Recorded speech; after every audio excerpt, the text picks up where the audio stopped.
Entonces, continuando con lo que es una dinámica y que nos entrega, otra información relevante corresponde a las gráficas de torsión angular de ligando. Esto corresponde a las rotaciones de tipo sigma. Entonces, cuando tenemos un enlace, por ejemplo, un enlace entre un átomo A y un átomo B, sabemos que si ese enlace es de tipo sigma, tiene posibilidad de rotación. Ahora les voy a hacer una pregunta previamente, antes de analizar este gráfico. Siempre que tengamos un enlace sigma, ¿significa que va a tener libertad rotacional? No siempre. ¿Cuándo no sería? O sea, cuando es un enlace doble o triple, claro, no es rotable. Sigma sí es rotable, pero ¿cuándo un sigma se vería restringido en su rotación? Ya, perfecto. Impedimento estérico, muy bien, cuando los fragmentos son grandes. Y hay algunos casos en particular donde la rotación se ve completamente restringida. Tomemos como ejemplo el siguiente compuesto, que ahí van a ver porque hago la pregunta, que se parece un poco a este enlace de color verde acá. Vamos a insertar una página, tenemos lo siguiente. Imaginen un sistema formado por dos bifenilos. Hay muchos fármacos que tienen el sistema bifenilo o isósteros de bifenilo. Entonces, supongamos que en este caso tenemos un sustituyente metil acá, un sustituyente bromo acá, que son átomos grandes. Y en el otro lado vamos a tener algo parecido. Ejemplo, ya yo voy a decir que esto aquí viene para adelante del plano, ok, esto viene para adelante del plano en este caso, y por tanto este anillo es más perpendicular al plano que el otro. Este está en el plano, este otro es perpendicular al plano, viene acá hacia adelante del plano, por eso lo estoy ennegreciendo, ¿ya? Y supongamos que en este anillo que estoy mostrando secante al plano de la pizarra, tenemos acá otro átomo de bromo. Entonces imaginen ahí ustedes que tienen otro átomo de bromo. Entonces, en este caso en particular vamos a tener una seria libertad rotacional. Podría también considerar acá otro metil o lo que sea, pero lo vamos a dejar así. Entonces, supongamos que nosotros queremos analizar este sistema y ver qué tan rotable es este enlace.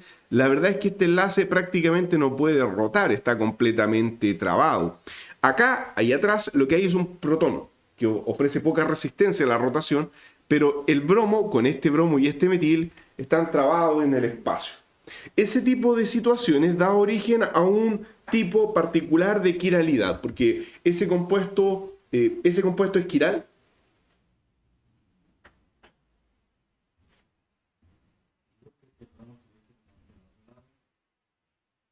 Ya, sí, es quiral. ¿Y qué tipo de quiralidad es esa? A ver, todo esto que está acá es coplanar al plano. Este otro anillo estamos diciendo que es secante al plano, para que a todos les quede claro.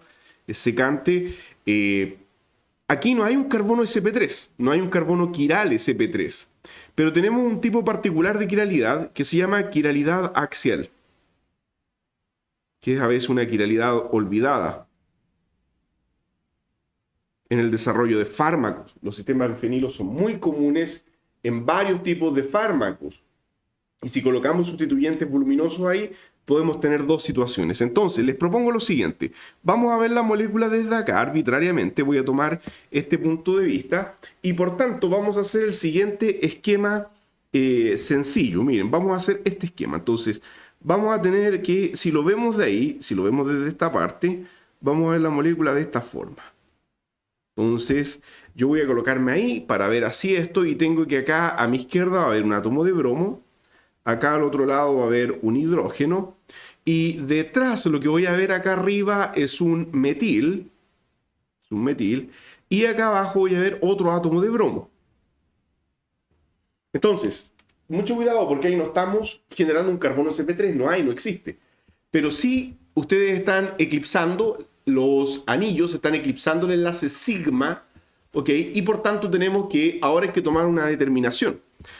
La determinación de cuál sustituyente es más relevante se hace en base a las reglas ZIP, las reglas de Kahn-Ingold-Prelog, que son por peso atómico. Esa es la regla elemental, ¿ya? Bueno, en este caso, un bromo tiene mayor peso atómico, entonces me fijo en lo que está aquí al frente. Un bromo tiene mayor peso atómico que el hidrógeno, entonces le vamos a llamar a este de prioridad 1 y al hidrógeno de prioridad 2. Ustedes dirán, pero el hidrógeno es el más pequeño de todos. Sí, pero es que acá la regla dice que primero yo tengo que analizar lo que estoy viendo en el primer anillo. Entonces, en el primer anillo tengo que bromo tiene mayor peso atómico que hidrógeno. Y en el segundo anillo, ¿quién tiene mayor peso? ¿Bromo o carbono? Bromo. Entonces, digo que bromo le gana, le voy a llamar 3, a este carbono que sería 4. ¿Se entiende la idea? Así que mucho cuidado porque aquí no hay un carbono sp3 quiral. Y ahora vamos a hacer el giro, la orientación de esto. Entonces, si yo roto esto, digo aquí está el 1, aquí está el 2, aquí está el 3 y para allá terminé en el 4. ¿Es horario o antihorario? Horario. Entonces, uno dice, horario era R o S. R, muy bien. Entonces uno dice, tiene quiralidad axial de tipo R, R sub A. Por eso que en algunos nombres YUPAC aparece un subíndice en la configuración absoluta de algunos sistemas y uno dice, ¿por qué? Porque tienen quiralidad axial, lo que significa que es R, pero no un R de carbono CP3, sino axial. Así que, mucho cuidado. Ya ahora ustedes dirán, pero ahí usted arbitrariamente se orientó desde ese punto de vista, profesor. Miren, hagamos el sistema al revés, hagamos el análisis al revés. Voy a hacer en color negro este otro punto de vista. Póngase usted acá, imagine que está viendo la molécula del otro lado, ¿ya? Entonces, vamos a eclipsar viendo desde atrás. Ya, aquí voy a alejar para que todavía no lo borremos de nuestras mentes y aquí al lado vamos a hacer el análisis, miren. Entonces, si usted lo ve de acá, ok, mucho cuidado, yo veo que este está vertical. Entonces, voy a ennegrecerlo, digo, ese es el anillo vertical, ¿no es cierto? Y el otro que va a ir por atrás es el anillo horizontal. Ya, pregunta, ¿qué voy a tener que dibujar acá arriba? Perfecto. Ya, muy bien, a la derecha el bromo según sentido de vista y a la izquierda el protón. Fantástico.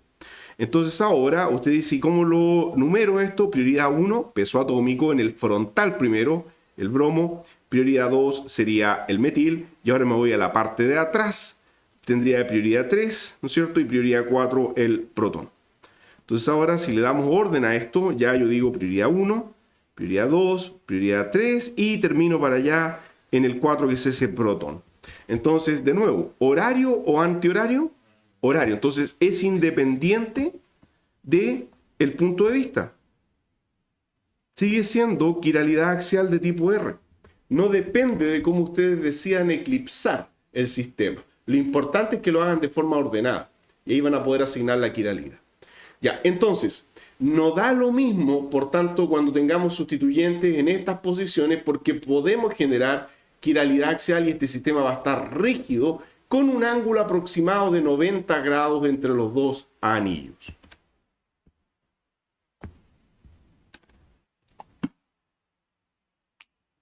Habiendo dicho esto, volvamos ahora al apunte.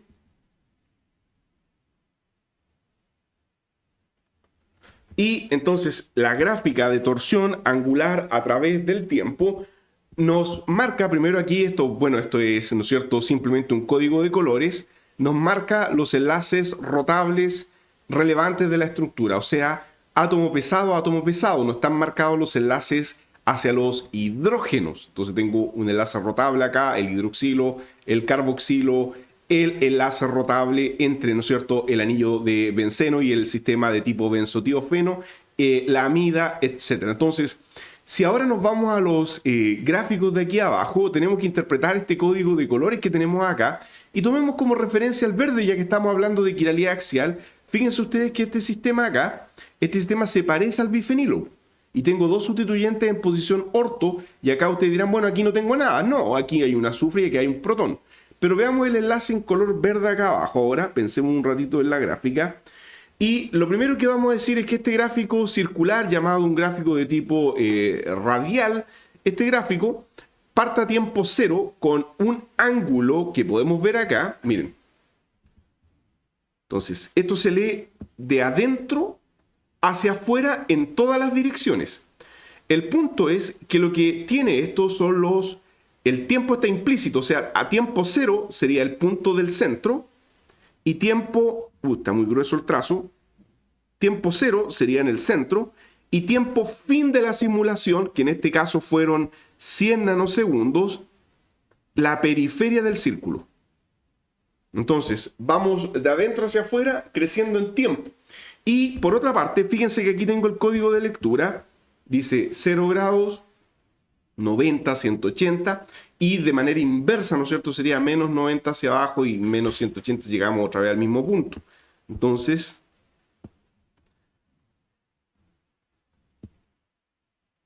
quiero poner 0 grados, 90 grados, 180 grados y para abajo es menos 90 grados. Y entonces, ¿cómo se interpreta esto? De ahí voy a ver el de al lado, que es más simple.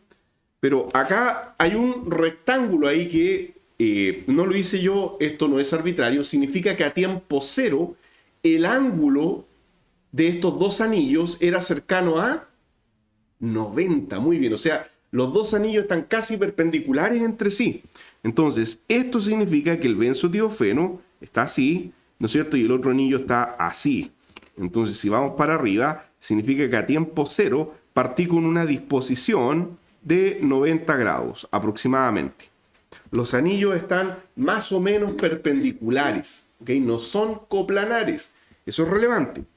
Y si terminamos ahora el análisis, veamos que el anillo varía, ¿ok? A través del tiempo se generan muchos puntos, muchas variaciones, mucho movimiento, pero cuando la simulación termina, nótese lo siguiente, la posición final que viene dada por este rectángulo acá es más o menos ya alrededor de 80 grados.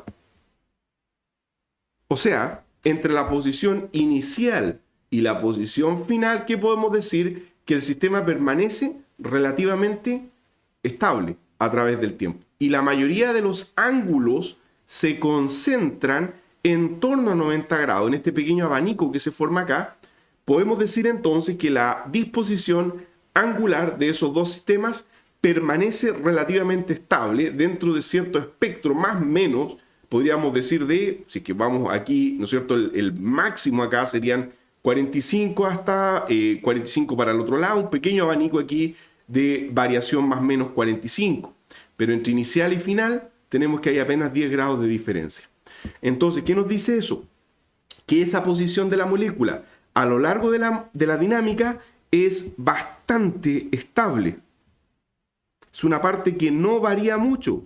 Y al lado tenemos este tipo de gráfico se llama, muy bien, un histograma, que nos muestra a lo largo de la simulación dónde se concentran los ángulos de enlace.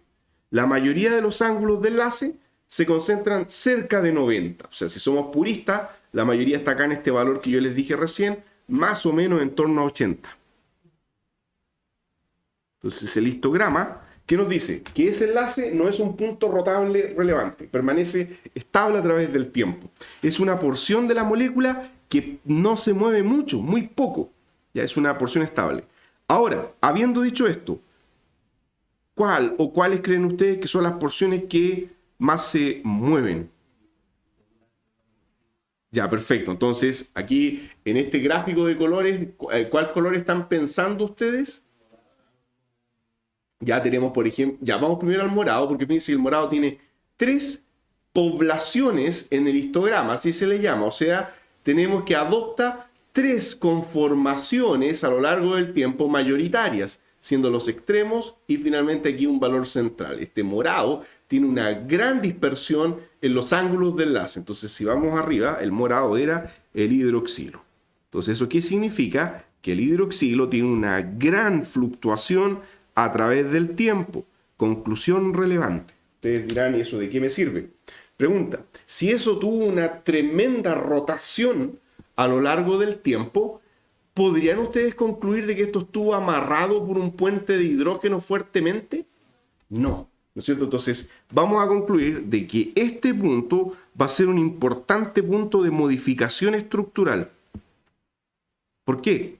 Porque no se logró amarrar fuertemente a lo largo de un puente de hidrógeno. Por tanto, si mi objetivo es que sí haga un puente de hidrógeno, tenemos que colocar otra cosa, cambiarlo por un isóstero y además no olvidar que estos grupos ya cumplen por otra parte también, y eso no hay que olvidarlo, los grupos hidroxilo, los grupos amino, nunca olviden que cumplen también un rol entrópico, ¿ok? Pueden cumplir un rol entrópico favorable o desfavorable. En este caso, ese grupo queda tremendamente expuesto a la solvatación. O sea, no está mirando hacia la proteína.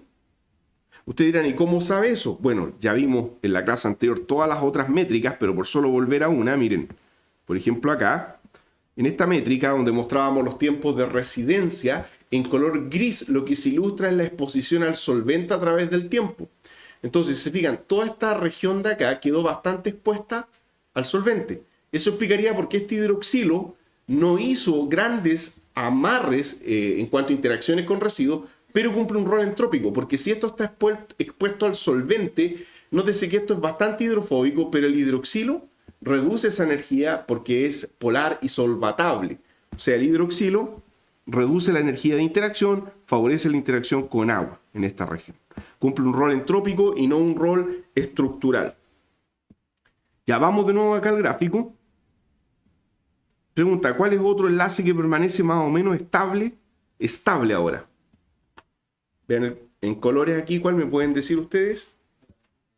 El azul, ¿no es cierto? Ya el azul tiene solo una población y en torno a cero, ¿ya? Casi no se mueve. Partió en este ángulo y quedó casi donde mismo, muy parecido, una pequeña variación. Entonces, si vamos acá, ya estaba para el otro lado. Entonces, partimos en un valor, aquí se desvió un poco, sí, ya, porque aquí está mirando hacia arriba positivo, terminó hacia abajo negativo, pero el abanico de ángulos es más o menos parecido. ¿Ya cuál es el azul? Muy bien, entonces, naftaleno carbonilo, o sea, lo que está diciendo esto es que esto fue bastante estable. Miren qué interesante, esto fue bastante estable, por tanto, podemos concluir varias cosas. Si esto fue más o menos estable, eso significa que podríamos tener una interacción muy importante acá, con algún residuo aminoacídico, o podemos tener interacción de los, exacto, muy bien, de los naftalenos con residuos aminoacídicos. Entonces ahí volvemos atrás otra vez a la métrica y vamos a ver si es que eso fue así, se agarró esa porción de alguna parte. Aquí tenemos el amarre, como pueden ver, entonces ya tenemos una fuerte interacción por 64% del tiempo y 57% del tiempo. Los pi stacking con fenilalaninas y el puente de hidrógeno con triptófano. Pregunta, ¿cómo creen que está ocurriendo esta interacción si triptófano es un anillo aromático? Oxígeno es delta menos, negativo. Triptófano es un residuo. ¿Cuál es el residuo de triptófano? ¿Cómo se llama? Ese residuo aromático tiene un nombre. Sí, un anillo de benceno con... Ya, muy bien. Sí, había un nitrógeno, entonces si lo dibujamos, el residuo de triptófano, ya para acá va al resto de la proteína. Acá tiene un NH, o sea, es un indol. Claro, entonces lo que está ocurriendo es que en realidad es un puente de hidrógeno con ese protón. El protón del indol con el oxígeno 64% del tiempo. Explicación de eso, si el ángulo de giro fue bajo, significa que la interacción es bastante estable a través del tiempo. Entonces esta es una región importante de la molécula y voy a tratar de no hacer grandes cambios acá. O sea, si cambio esto, preservo el aceptor, pero mejor juego acá con otros sistemas aromáticos para que se mantenga el pi stacking. Pero no voy a eliminar esta zona. Bien, entonces eso es lo que podemos obtener de este tipo de esquemas. Podemos ver entonces cuál es la parte de la molécula que más gira, el trompito que más gira, ¿ok? De todos los enlaces rotables posibles. Vamos a la siguiente métrica, el radio de giro. Este es un concepto un poquitito más abstracto, aunque no tanto. Miren, tenemos una gráfica acá. No confundir con lo anterior, es diferente. Dice radio de giro en angstrom, o sea, es una medida de distancia, radio de giro, versus, acá tenemos el tiempo de simulación. Ya quería desde 0, desde 0 hasta 100 nanosegundos. Y a la derecha un histograma que nos muestra dónde más o menos están los valores más conservados. Entonces tenemos que el valor se concentra más o menos en 4.5, perdón. 4.5 están los valores más concentrados para este radio de giro. Entonces el radio de giro puede ser alto puede ser bajo. Se mantuvo más o menos estable. Hay un momento en que se estira un poco más, crece y luego retorna. O sea, es bastante estable a lo largo del tiempo. Hay métricas que cuando uno las ve tienen tremendos pics para arriba. Entonces, podemos decir de que esto es estable, ¿ok? Cuando no es estable se nota unos pics al tiro marcados hacia arriba, lo cual acá no ocurre. Dice, es una medida geométrica que cuantifica cómo se distribuyen los átomos del ligando alrededor de su centro de masa. ¿Qué significa esto? Que a grandes rasgos lo que mide es si el ligando está más bien plegado o si está estirado. Si el ligando está formando una pelota o si el ligando está desenrollado. Esa es la idea general. Entonces dice, si el ligando está compactado, llámese plegado, entonces el radio de giro es bajo. Por el contrario, si el ligando está extendido, el radio de giro es alto. ¿Cuándo esta métrica cobra relevancia? Cuando la molécula es o posee fragmentos alifáticos o fragmentos aromáticos. ¿Cuándo creen ustedes que cobra más relevancia esta métrica? Exacto, cuando la molécula tiene extensas porciones alifáticas, el radio de giro es importante. Porque esto nos va a decir si dichas cadenas prefieren mantenerse plegadas o prefieren mantenerse extendidas, ¿ok? Entonces, ejemplo, dice acá, comportamiento. Si el radio de giro es estable, como lo que vemos acá, el ligando mantiene una conformación consistente, podemos hablar de que hay estabilidad conformacional en el ligando. Si aumenta a través del tiempo, quiere decir que se abre.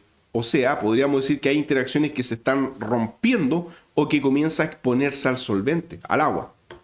¿Qué pasa si disminuye? Quiere decir que el ligando se compacta, por ejemplo, por adaptación al pocket, al sitio activo, o por un colapso interno por factores entrópicos debido a la solvatación.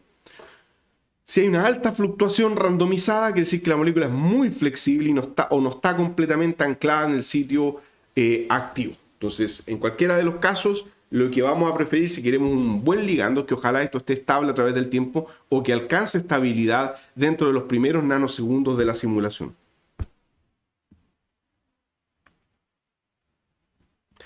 La siguiente imagen nos muestra otra métrica. De nuevo vamos a marcar acá porque la escala no me apareció. Esto va desde 0 hasta 100 nanosegundos. ¿Ya? Y aquí les voy a hacer una pregunta. Y estamos más o menos en la mitad, ¿no es cierto? 50 nanosegundos aproximadamente. ¿Ya? Exacto. Muy bien. Entonces tenemos que esto es el área de superficie accesible al solvente, que es el agua, o gráfico llamado SASA. Se expresa como es una medida de superficie accesible. La superficie de una molécula se expresa en angstroms al cuadrado. Esta métrica idealmente debería ser una métrica comparativa. Idealmente una métrica comparativa con un ligando de referencia.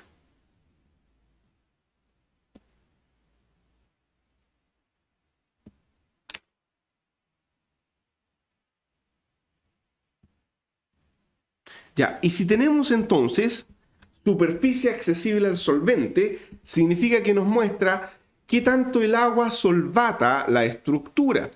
Podemos ver que al principio hay un incremento, esto es más o menos normal en todos los diagramas SASA. Cuando comienza la simulación, el agua invade la cavidad, por supuesto, a tiempo cero, el agua está estática, entonces es normal que el agua entre, que haya movimiento de agua al comienzo de la simulación, pero después lo que importa es con el resto. Entonces podemos ver que al principio los valores estaban fluctuando alrededor de 200. Pero ¿qué pasó acá? Después de 50. Muy bien, tenemos un descenso evidente en el valor de SASA. ¿Okay? Uno puede hacer un cálculo promedio estadístico también de los valores, calcular un promedio numérico absoluto, eso es posible. Con la tabla de valores, por supuesto. Entonces tenemos una disminución. ¿Y eso qué significa? Entonces, ¿cómo interpretamos eso? Porque la superficie de la molécula no puede cambiar en sí. Esto es la superficie accesible al solvente. Entonces, ¿qué significa que el SASA disminuyó? Muy bien. Logró un buen acomodo. Entonces, a partir de los 50 nanosegundos, la molécula logra su mejor acomodo expulsando agua. Entonces, aquí hay una expulsión de agua de la cavidad. expulsión de agua. Por el contrario, si ustedes ven que el SASA aumenta o que toda la simulación está aumentando, significaría que el agua siempre estuvo entrando y por tanto saca a la molécula de la cavidad. Por eso dice acá, si SASA aumenta progresivamente, eso va a implicar un posible desprendimiento o una salida parcial del ligando de la cavidad. Si el SASA baja demasiado y de forma abrupta, podría estar colapsando contra sí mismo. O sea, ahí también podría interpretarse que la molécula se plegó mucho. Pero ¿por qué no? ¿Cómo puedo yo decir de que este descenso no fue porque la molécula colapsó sobre sí misma? O sea, aquí dice que en el caso de que bajara demasiado y de forma abrupta, nosotros estamos diciendo que de los 50 fue bueno porque al bajar el SASA significa que la molécula está sacando el agua, pero ¿cómo ¿Ya? Y está plegando la molécula más que entrando al... Se está plegando la molécula muy bien. ¿Y con qué métrica? Recién vimos el nombre de eso. A partir de los 50 nanosegundos se plegó la molécula. O sea, muy bien, con el radio de giro. Entonces, si ustedes ven más o menos la mitad, eso no es así, porque acá tenemos la mitad y no tenemos un descenso abrupto del radio de giro. Entonces, claro, la molécula no se colapsó sobre sí misma. No hubo un plegamiento de la molécula sobre ella misma, ¿ok? Por factores hidrofóbicos. Ya, llegado a ese punto, ya tenemos todo lo que es la interpretación de las métricas principales que se pueden obtener de una dinámica molecular. Baste decir que a lo largo de una dinámica también es posible medir distancias de un punto a otro. Y bueno, por tiempo no alcancé a colocar eso. Mira, antes de mostrar esa membrana, quisiera mostrarles este gráfico.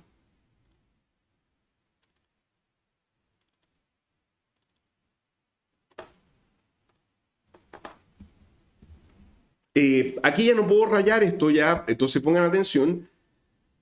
Dice, esta es una simulación que va desde los 0 a los 400 nanosegundos. Se extendió un poco más para obtener una mejor métrica, ver mejor ciertos cambios conformacionales en la proteína, etc.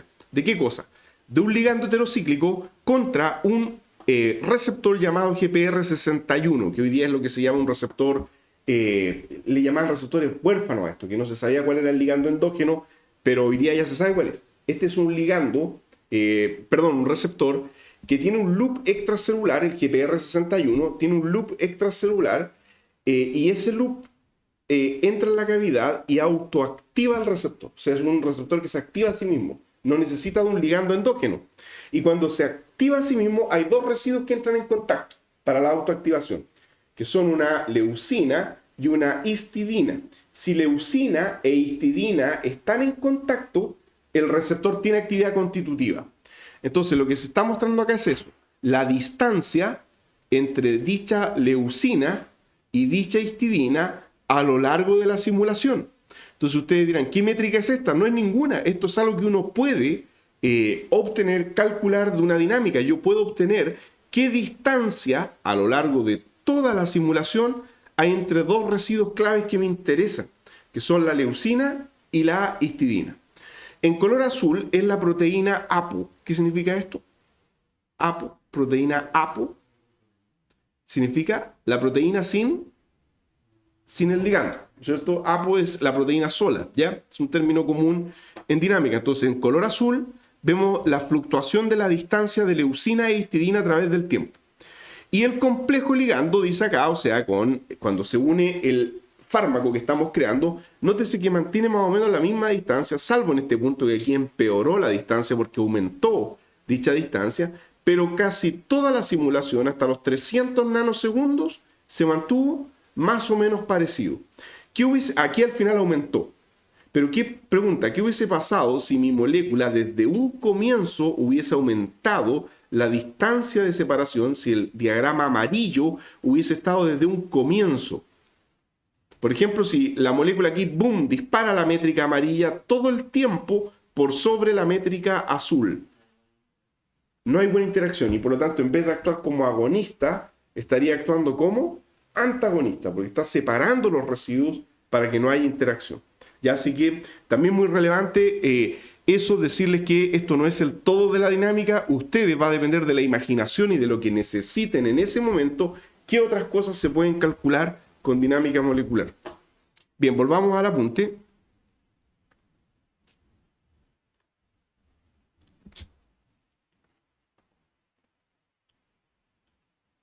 Ya.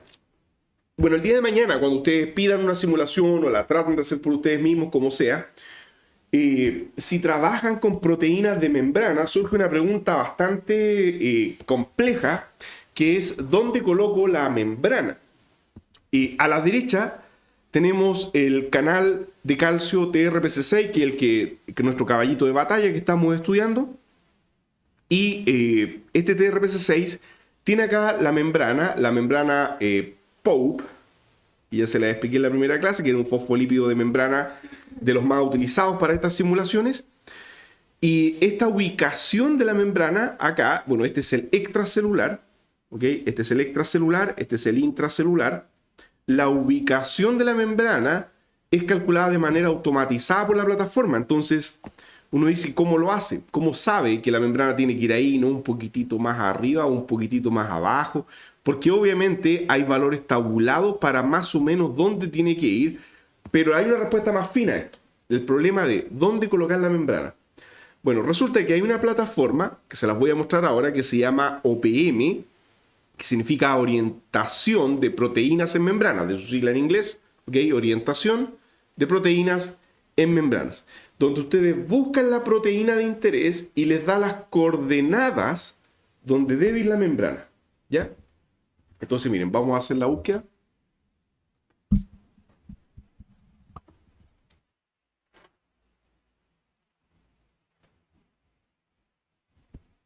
Ustedes colocan en Google OPM y van aquí al servidor, al sitio web, dice orientación de las proteínas en membrana.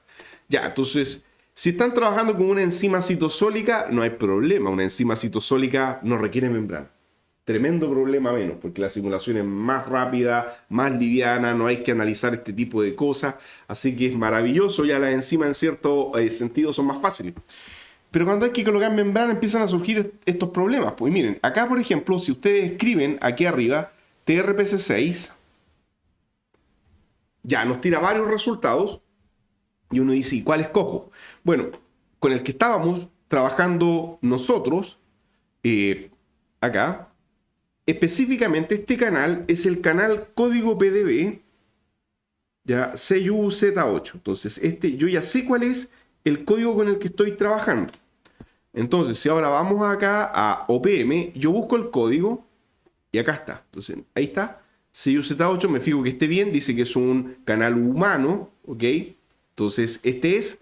Y nosotros ahora cliqueamos en el canal, ¿ok? Entonces, a ver, ¿dónde era que se...? Voy a cliquear acá directamente. Debería llevarnos, sí, a ver.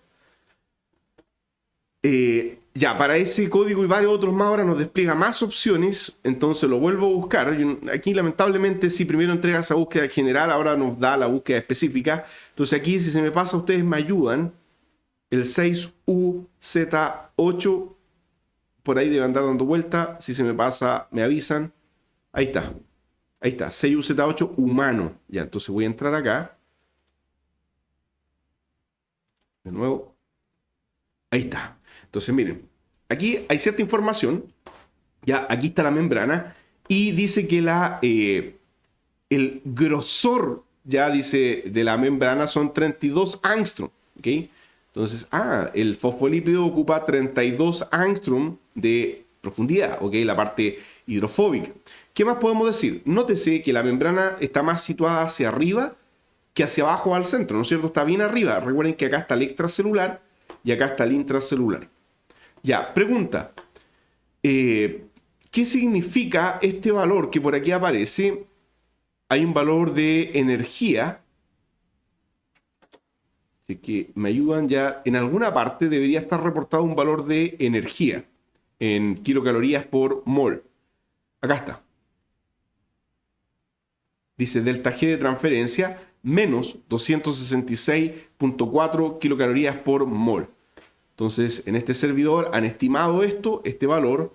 Entonces, ¿qué me pueden decir ustedes de eso? ¿Cómo eso está relacionado con la ubicación de la membrana?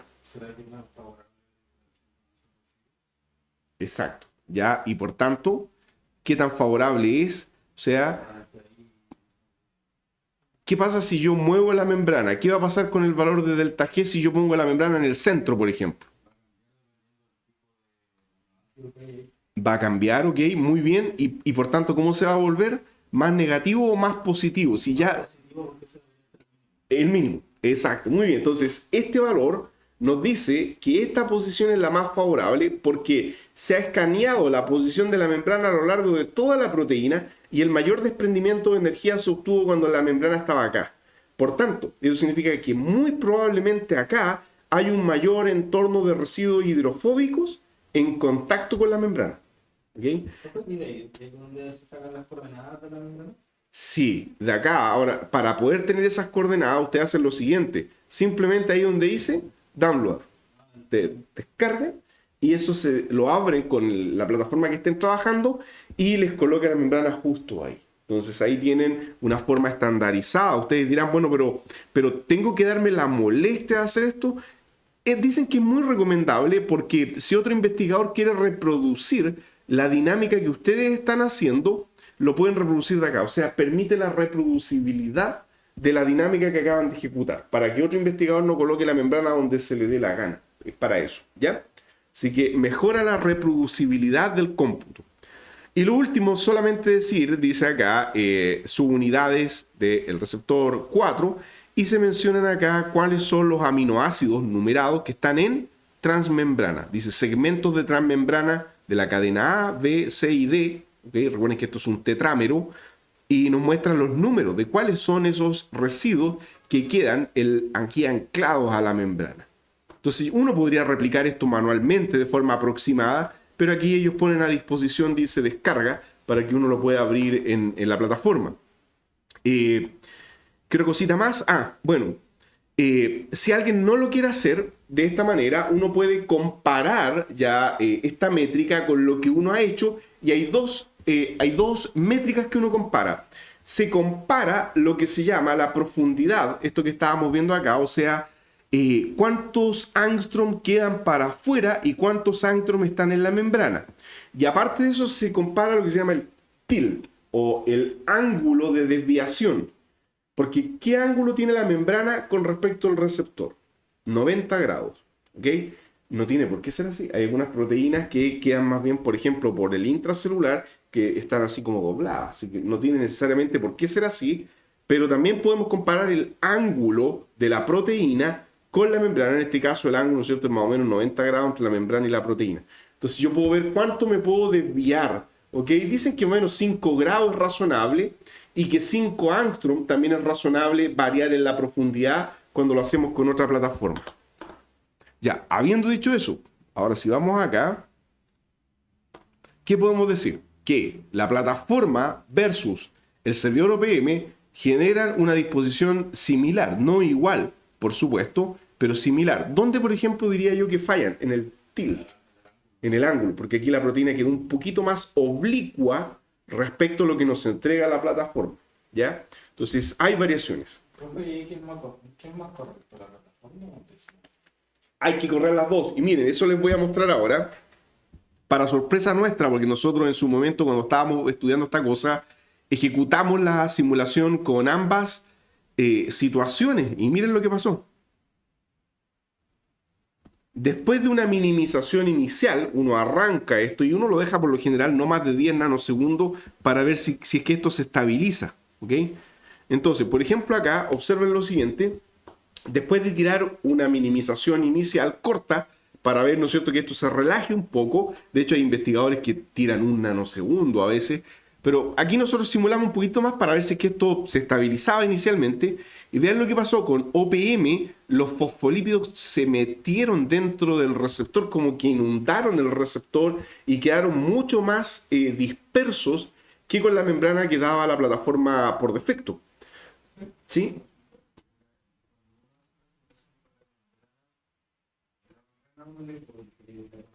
No podría comprar un tipo de elemento que pueda generar una variación de flexibilidad. No es muy recomendable. Por ejemplo, no me acuerdo si la clase pasada o en otra conversábamos, claro, sobre el tema del colesterol. pero no es muy recomendable porque moléculas como el mismo colesterol, como son pequeñas, pueden tener comportamiento de pseudofármaco, ¿me entiendes? Y entrar hasta en la misma cavidad. Entonces, no, se deja así nomás. Lo que sí se agrega son iones de cloruro de sodio. ¿Ok? Aparte del agua, tiene que haber fuerza iónica en el medio. ¿Ya?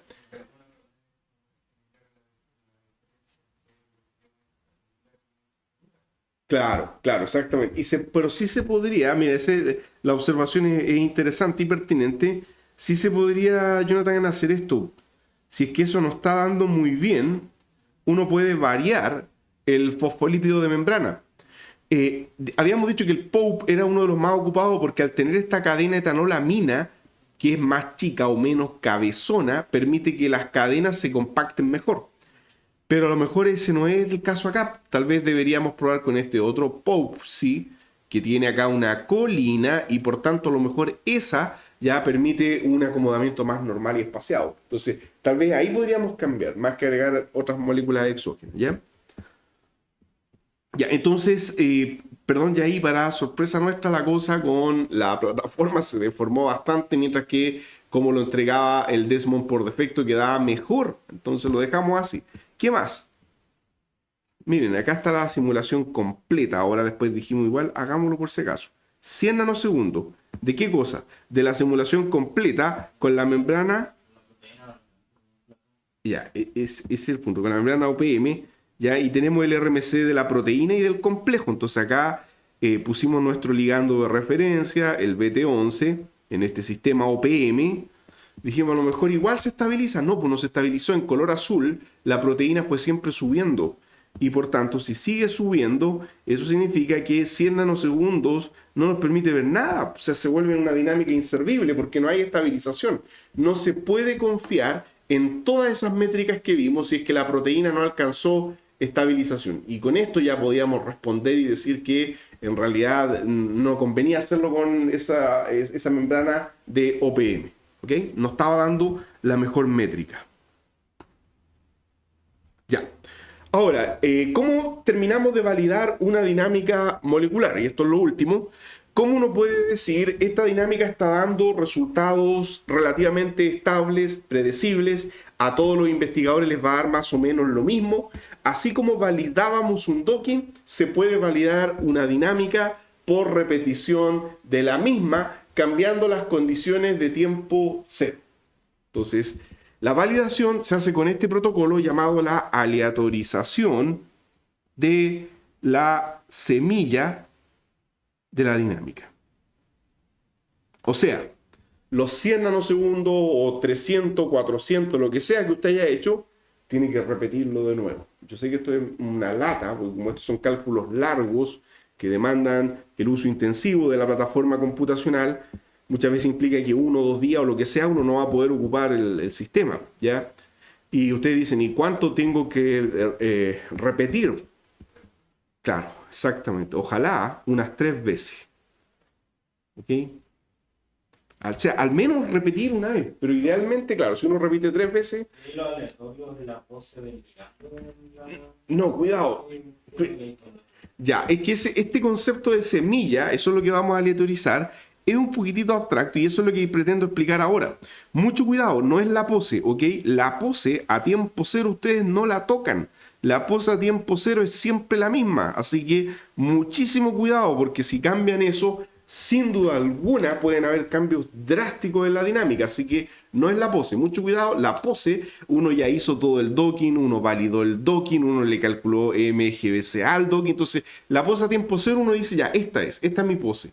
Entonces, uno no lo cambia y la semilla, lo que se cambia, define, dice acá, define el estado inicial microscópico, o sea, el estado inicial de agua y de moléculas, y los empujes, o sea, la fuerza inicial con la que comienza el sistema a trabajar, los empujes térmicos aleatorios que recibe el sistema. Entonces, por dar un solo ejemplo, cuando ustedes tienen armado el sistema, recuerden que ustedes tienen el receptor, la membrana, el ligando anclado a tiempo cero y tenemos agua también.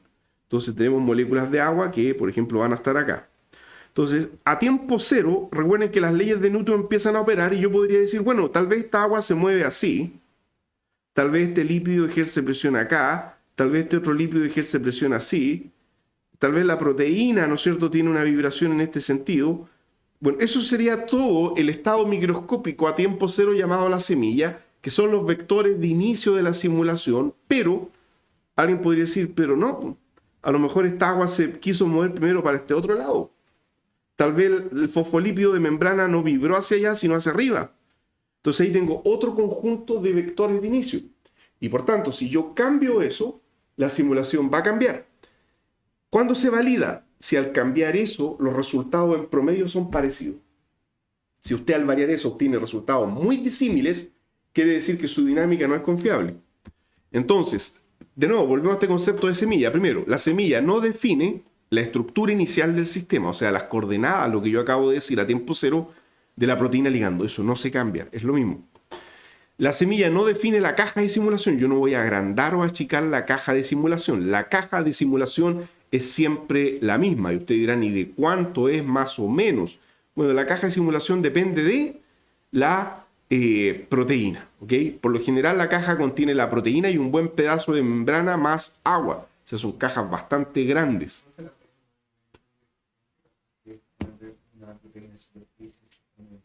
Claro que sí, también afecta eso. Sí. Si una proteína de superficie va a ir encima, ¿no es cierto?, de la membrana. Claramente, si es una enzima, no lleva membrana, así que todo eso cambia el estado inicial. Sí, es que por eso, la caja por lo general, cuando uno la arma, uno de qué es lo que se asegura, que todos los componentes queden cubiertos por agua, ¿ok? O sea, que quede agua por arriba, por abajo, por todas partes, ¿ya? Ese es, digámoslo así, el tiempo cero. Todo queda cubierto por agua.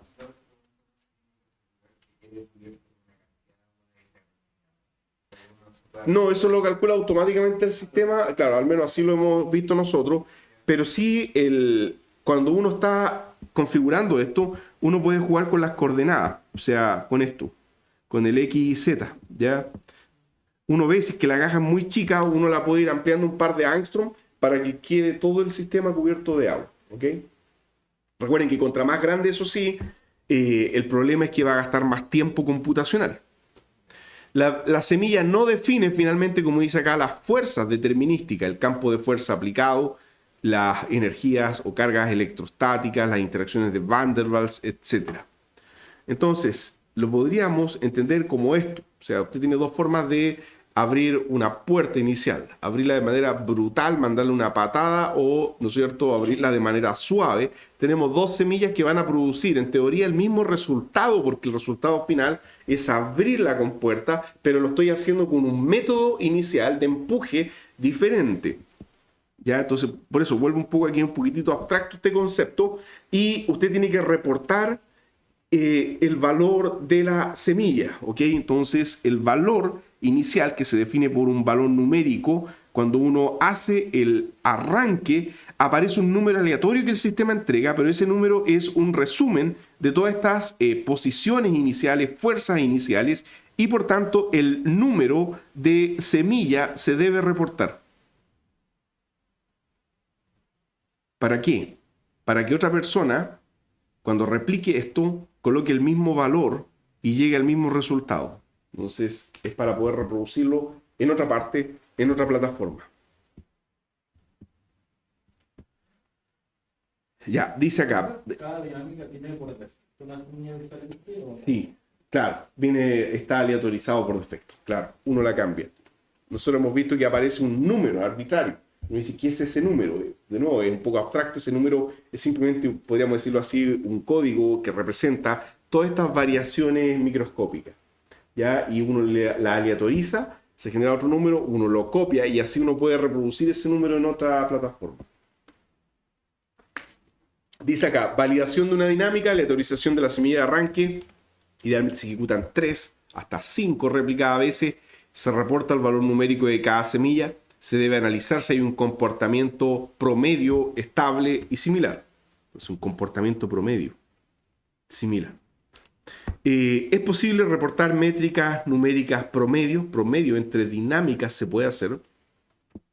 Terminemos de analizar esto, voy a mostrar la imagen de al lado. Dice, si una réplica muestra un comportamiento cualitativamente distinto, por ejemplo, el ligando escapa sostenidamente y en otra no, entonces el sistema no está bien convergido o tiene múltiples modos de unión. Entonces aquí hay dos posibilidades. Si es que hay múltiples modos de unión, no hay mucho que hacer, pero cuando dice sistema no convergido, se refiere a incremente el tiempo de simulación y probablemente ahí va a obtener resultados más parecidos.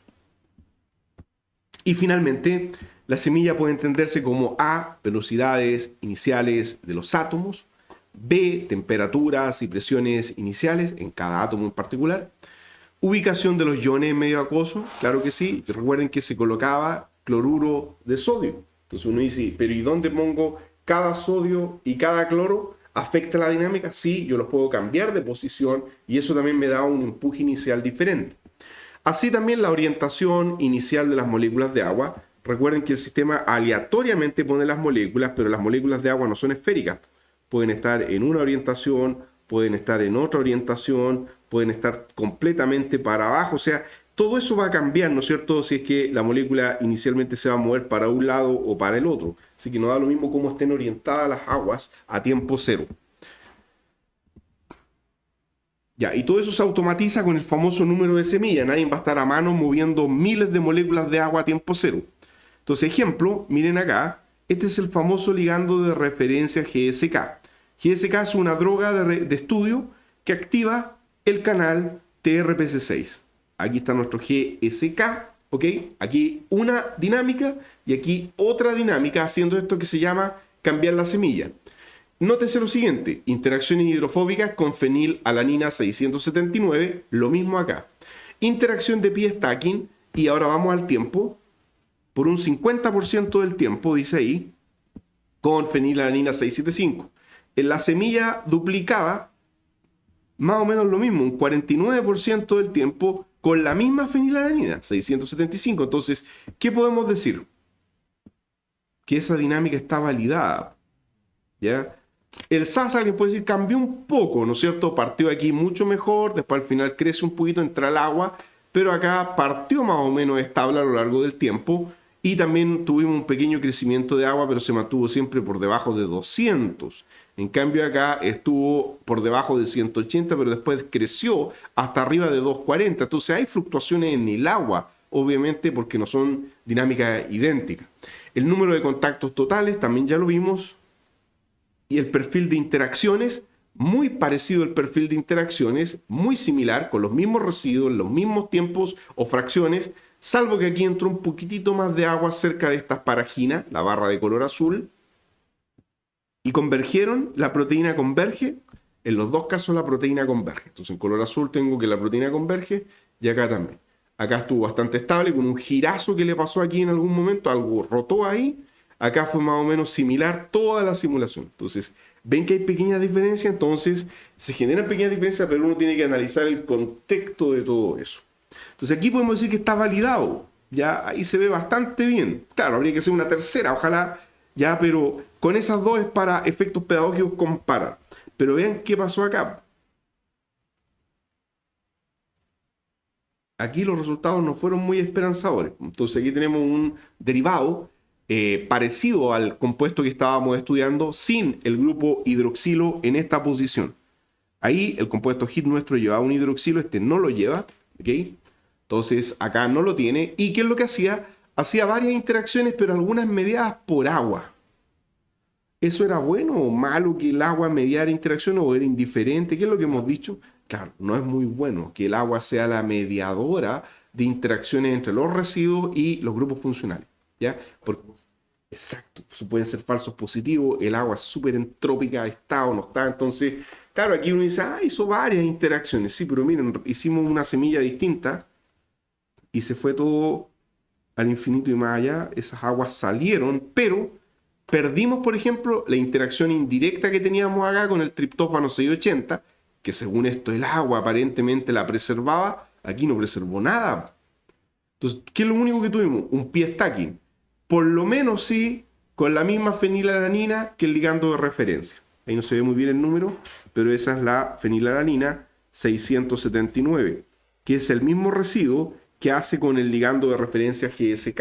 ¿Okay? Entonces, hay cierta similitud, pero perdió algunas interacciones relevantes que supuestamente el agua las mantenía bien. Entonces lo único que hizo un pie stacking, que fue por un 30, un 44 y un 38. Entonces ahí como que el pie stacking no está al mismo tiempo en los tres, va cambiando. Eso significa, va cambiando, se mantuvo, pero fue cambiando entre esos ciclos el pie stacking. ¿Qué más podemos decir?